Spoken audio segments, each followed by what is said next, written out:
mấy đi nè biểu biểu mà đi rồi hú wo bỏ nó tết ta lâu nghe đi bà chín tết ta lâu nghe ngà rồi tết ta in đi sang mẹ bỏ nó tết ta in đi sang yên đại lù mẹ đại đi lù mẹ bỏ nó cái bên đi lù mẹ bị lù xin nhẹ bỏ vào rafta bỏ nó bà lên nó rafta rồi nó đại lù nhà rồi bỏ nó đại lù nhà rồi lù mẹ ít bỏ nó bạn bè đi đã nhiều đi rồi tích cũ bên này đang còn lấy được mấy đứa xin mấy mà truyền cho hai đứa nhiều bao tuyệt để bọn nó mà sau bên này điều lý nít điều tàu nít điều sau đi điều đứa nhiều bao tuyệt để đã suy đại suy đã còn là sân để sao mà nó sân để sao đã sau bên này chỉ lúc ban phải số sau lên mà bọn nó sau bên này đã rồi âm nhạc sẽ bị bọn nó suy nhau này đi mà chụp về phía ra bọn nó mấy đứa đứa nhiều chụp về phía này tuyệt để tuyệt là chụp về phía bao lại để đã suy sai số mấy đứa đã khá đấy tuyệt lại đã bọn nó khá đấy tuyệt lại đã đi mà cả tuyệt hàng của cả ngã sẽ chụp về phía ra phía tuyệt là mấy à ngã sẽ này xa ra bọn nó xa ra số đó 1.25 tန်ဒါမှတို့ estimate ဆိုရင်တော့ဒါတစ်သားက 1.25 တန်ရမယ်ပေါ့ပြီးလို့ရှိရင်ဒါကတော့ measurement ပေါ့နော်ဒါ measurement နောက်ပြီးတော့ BE မှာသွားပြီးတော့ဒီမှာသူ GBP ထည့်လို့ရှိရင်တစ်သားတန်နေတစ်သားတန်နေတာ percentage နဲ့ထွက်လာမယ်တန်လိုအပ်ချက်တွေပေါ့နော်တန်လိုအပ်ချက်တွေထွက်လာမယ်ပြီးလို့ရှိရင်လက်သမားပေါ့နော်လေးပါဒါမျိုးလေးထွက်လာမယ်ပြီးတော့မှ TPQ မှာအဲ့ဒါလေးတွေကိုစုတာပေါ့နော်မိုင်းတို့ estimate ကတော့ဒါဆိုရင်ပယံဆိုပယံတွေကုန်စုတာပေါ့နော်အဲ့လိုမျိုးလေးပါဒါကတော့ဟိုးအကြောင်းပြောမယ်ပေါ့နော်ဒီလိုမျိုးလေးမိုင်းတို့ estimate မှာတော့တန်နဲ့တွက်တယ်စိုက်မှာကျတော့ပေရှည်နေပေါ့နော်ပေရှည်ဆိုရတဲ့ဒီလိုမျိုးတော့ပေါင်းတော့မရဘူးပေါ့သူပေရှည်ဆိုရင်စိုက်ကိုရောက်လာတဲ့တစ်တိဆိုလို့ရှိရင်ဒါကတော့ဒါစိုက်မှာ forward တွေပါလို့မဆိုရင်လည်းတွက်တယ်ပေါ့ဘယ်နဲ့လဲဒီ3နှစ်ကဘယ်နဲ့ပေးပေါ့ဒါမျိုးလေးတွေတွက်လို့ရှိရင်ကျတော့တစ်ခုစီတွက်ရတယ်ပေါ့နော်စိုက်ကိုရောက်လာတဲ့နော်စိုက်ကိုရောက်လာတဲ့ဟိုဟာကိုကြတော့ဒီတစ်တီကိုကြတော့ပေရှင်းနဲ့ဒါလေးရှိုးပြီးတော့မှတ်ရတယ်ပေါ့နော်ဒါလေးရှိုးပြီးတော့မှတ်ရတယ်အဲ့တော့တထက်မှာနော်တထက်မှာ50 GBP ရှိတာရေနောက်ပြီးတော့တထက်မှာ3နှစ်ဆိုရင်ဘယ်နှစ်ပေးတစ်ပတ်လက်ဆိုဘယ်နှစ်ပေး6တစ်ဆိုဘယ်နှစ်ပေးဆိုတာလေးကိုမှတ်ရဒီမှာ scale up ပုံလေးဆွဲပြီးတော့တွက်ပြပေးပဲနော်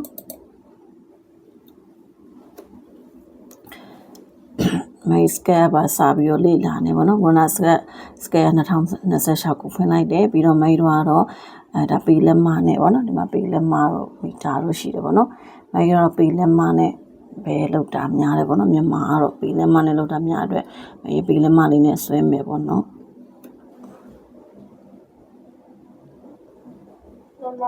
ဘာဖြစ်သွားလဲမသိဘူးဒီမှာလေးဒါဖြစ်သွားအဲ့ဒါမှတက်တဲ့ screen visual display ဟုတ်ဘူးလေ तू ကဒါတက်တော့မှာ3မိနစ်လေကိုကဗီဒီယိုရိုက်တဲ့ဟာ3မိနစ်လာပေးနေအဲ့တော့မိုက်တော့ပေလက်မနဲ့မြန်မာမှာတော့ပေလက်မနဲ့ပဲလောက်တာများတယ်ပေါ့နော်ဒါကြောင့်မို့လို့ပေလက်မအားလေးကိုနှိပ်လိုက်မယ်เนาะခဏစောင့်မယ်ဒါကတော့ scale ဆွဲတာလေးပါတခါတည်းမဲလေးလေ့လာရင်လည်းပေါ့နော်တခါတည်းလေးသိချင်တဲ့သူလေးတို့ဒါ intro လေးပေါ့အစာလေးကိုပြောပြပေးတာဒီလူပုံပိုင်းကြတော့ delete လုပ်လိုက်ပေါ့နော်လူပုံ delete လုပ်လိုက်မယ်ကိုကစာဆွဲမှာISO နဲ့မရဆွဲမယ်ပေါ့နော်အဲ့တော့ ISO လေးဒီမှာနော်ISO လေးကိုနှိပ်လိုက်မယ် ISO လေးကိုနှိပ်လိုက်ပြီးတော့ဒီမှာဘိန်းလုံးလေးနဲ့ဒါလေးကိုကြိုက်တဲ့လိုလေးလှည့်လို့ရတယ်နော်အဲ့တော့ဒီမှာအခုကတော့တစ်သားတစ်ပတ်လဲပေါ့နော်တစ်ပတ်လဲမှာတလက်မပတ်လဲတစ်သားမှာတထန်ကို9200ပြီး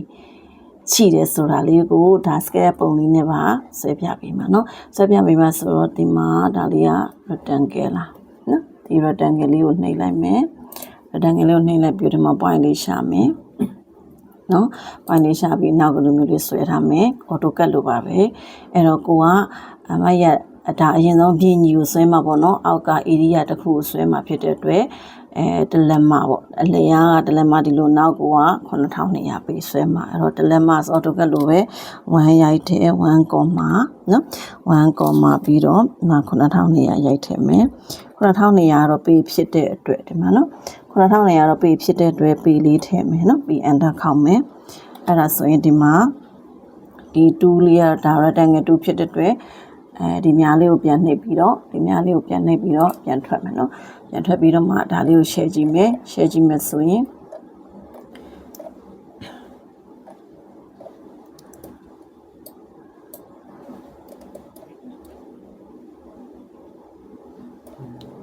နော်ဒါလေးကို share ကြည့်လိုက်မယ်အဲ့တော့ပြီးလို့ရှိရင်အဲ့ဒါကပြင်းကြီးပဲရှိသေးပေါ့နော်အဲ့တော့ scale up မှာကUSD နဲ့ scale up ကိုတက်ထားတဲ့နဲ့ဆိုတာကဘာဖြစ်လို့လဲဆိုတော့ဒီမှာဒီပြင်းကြီးလေးကိုဒီလိုမျိုးလေးထောက်လိုက်တာနဲ့ဒီဘက်မှာသူ့ရဲ့ area ထွက်လာပြီပေါ့နော်ဒါကတော့ area ပဲရှိသေးတာဖြစ်တဲ့အတွက်600 p square ဆိုတဲ့ area ထွက်လာပြီပေါ့နော်အဲ့ဒါကိုမှရ h2 တင်မယ် AutoCAD ဆိုရင်တော့ h2 ပေါ့နော်ဒီမှာကတော့ပါတယ်ဒီမှာကပူpush ပူပေါ့နော် push မြင်းဆောင်ပူပေါ့ဒါလေးကိုနှိပ်မယ်နှိပ်ပြီးရင်ဒီနားလေးမှာဒီလိုလေးတစ်ချက်ထောက်မယ်တစ်ချက်နှိပ်မယ်ပြီးအပေါ်လေးကိုဆွဲသွားမယ်အပေါ်လေးကိုဆွဲသွားပြီးတော့ကိုကအမိုင်းဆွဲချင်တာကတလက်မှတ်ပတ်လဲ9200အပေပေါ့နော်အဲ့ဒါလေးကိုဆွဲချင်တာ9200ပေလေးကိုဆွဲချင်တာအတုံးလေးပေါ့နော်တစ်သားအတုံးလေးဒါ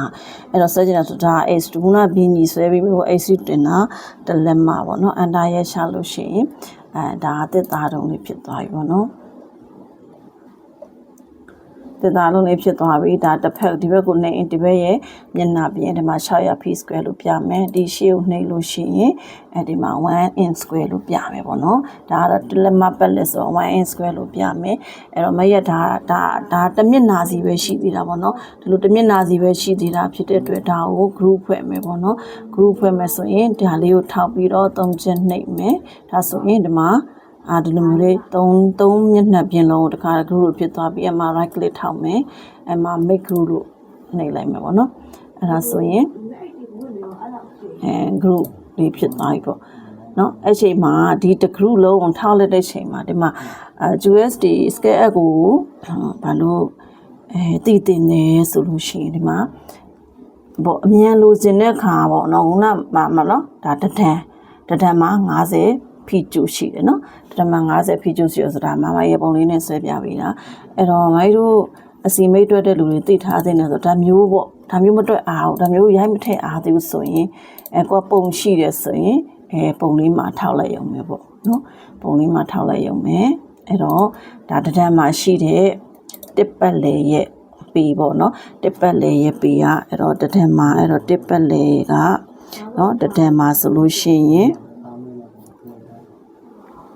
နော်တစ်ပတ်လေတစ်ထပ်မှာဆိုလို့ရှိရင်သူက9200ပေရှိတယ်ပေါ့အဲ့တော့3နှစ်ဆိုရင်ဘယ်လိုတွက်မလဲပေါ့နော်3နှစ်ဆိုရင်ကြတော့တစ်ထပ်မှာဘယ်နှပေရှိရတွက်မလဲအဲ့တော့တစ်ပတ်လေက9200မှာ1နဲ့မြောက်ရင်1ပဲလीနော်1ပဲအဲ့တော့3နဲ့2နဲ့မြောက်ဒီနေရာမှာကြတော့လက်မတွေဘာတွေကိုပေလို့မပြောင်းတော့မိတ်ဒီမှာအစီမိတ်မှာကြတော့ဒါကကျူပီဖီရှာမှာဖြစ်တဲ့အတွက်6လက်မတွေကိုဒါက0.5 လို့ပြောင်းနာပြီးတော့ဒီပေ3ခုအမြောင်မှာကျူပီဖီဖြစ်မှာလीနော်ကျူပီဖီဖြစ်မှာမို့လို့ကျူပီဖီပြောင်းနာပြီးမှ50နဲ့စားပြီးတော့တန်ဖွဲ့ထားတာเนาะအဲ့တော့ site မှာရှာမယ်မိုင်းတို့ site မှာ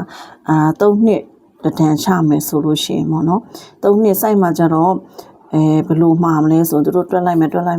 နှစ်ကပေ3000ပေါ့မှားလိုက်မယ်เนาะပေ3000လို့မှားလိုက်တဲ့ချိန်မှာ site ကိုလာရှာတဲ့အချိန်မှာလေဒီ3နှစ်ကပေတွေမတူဘူးဆိုရင်တယောက်ကတက်တိုင်းပဲကိုယ်ဆိုင်ကတယောက်ကတက်တိုင်းပဲပေါ့တက်တိုင်းပြီးတယောက်ကမှတ်မယ်เนาะအဲ့ဒီဘက်ကလာရှာတဲ့သူလည်းပါမယ်အဲ့ဆိုရင်6ပေဆိုတာနဲ့တို့တာလီရှိုးမယ်နောက်တစ်ခြား10ပေဆိုတာလီရှိုးမယ်တို့တာလီလေးတွေတို့မှတ်သွားမယ်ပြီးတော့မှ6ပေကဘယ်နဲ့ရှောင်းပေါ့နော်3နှစ်6ပေကဘယ်နဲ့ရှောင်း10ပေကဘယ်နဲ့ရှောင်းတို့ပေါင်းလိုက်ပြီးတော့မှတန်ဖွဲတယ်အဲ့ချိန်မှာကျတော့တို့ကကျူပီဖီနဲ့မတွက်ဘူးပေါ့နော်ဒါလက်နဲ့ပဲဒီလိုမျိုးလေးဘယ်နဲ့ဒါဆို6ပေဘယ်နဲ့ရှောင်း10ပေဘယ်နဲ့ရှောင်းလေးကိုမလိုက်ပေါင်းတော့မှပေထွက်လာမှာဆိုတော့ပေါ့နော်3000ပေရပဲထားတော့တို့မှ3000ပေရပြီဆိုအဲ့ဒါကိုမိတ်တို့ဈေးနှုန်းကဒီ လာရှာတဲ့ရောင်းတဲ့သူကိုပေးရမယ်ဈေးတော့တန်ဈေးပေါ့တန်ဈေးဆိုတော့စားမယ်ဒီ3000ပေးကိုသူတို့ဘယ်နဲ့ပေးနဲ့စားရမလဲဆိုလို့ရှိရင်ဒီမှာ3နှစ်မလား3နှစ်ဆိုရင်ရှောက်နော်ရှောက်ဆိုတော့ဒီ3နှစ်တစ်ထန်မှာရှိတဲ့ပေကိုလိုချင်ကြတော့9200ကို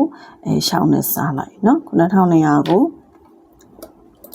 ရှောက်နဲ့စားလိုက်ပေါ့နော်9200နော်9200ကိုများချင်း9200အစားရှောက်နဲ့စားလိုက်နော်အဲ့ဒါဆိုရင်တော့တစ်ထန်ဟိုဒီမှာ1200နော်1200အဲ့တော့3နှစ်တစ်ထန်မှာဆိုရင်1200ပေးရှိတယ်ပေါ့အဲ့တော့လာရှာတာ3000ဆိုတော့မဲတော့3000ကို1200နဲ့စားနော်